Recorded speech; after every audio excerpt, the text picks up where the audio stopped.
ওনার কথাগুলো খুবই গুরুত্বপূর্ণ, মনোযোগ দিয়ে শুনে যাবেন। আগে ওনার কথাগুলো শোনেন। আমি ইনশাল্লাহ এলিভেটেড এক্সপ্রেসওয়ে এবং মেট্রো রেল সম্প্রসারণের জন্য আমি কাজ করব। যানজট সমস্যা এবং আমাদের যে বড় একটা সমস্যা মাদক সমস্যা, মাদক চুরি ছিনতাই থেকে শুরু করে স্ট্রিট ক্রাইম যেগুলো আছে সেগুলোকে নিয়ন্ত্রণে আনা, এবং সবচেয়ে বড় জিনিস যেটা কারাপশনটাকে কন্ট্রোলে আনা।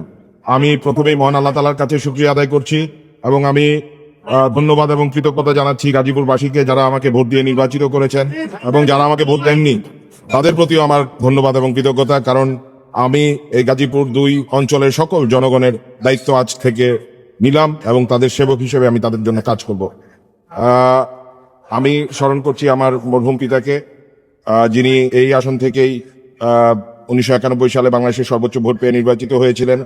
এবং আমি কৃতজ্ঞতা জানাচ্ছি, ধন্যবাদ জানাচ্ছি বিএনপির মাননীয় চেয়ারম্যান তারেক রহমান সাহেবকে এবং বিএনপি এবং অঙ্গ সংগঠনের প্রতিটি নেতাকর্মীকে, গাজীপুর মহানগর এবং অঙ্গ সংগঠনের সকল নেতাকর্মীকে, যারা অক্লান্ত পরিশ্রম করেছেন এই নির্বাচনে এবং ধানের শীষের বিজয় ছিনিয়ে এনেছে।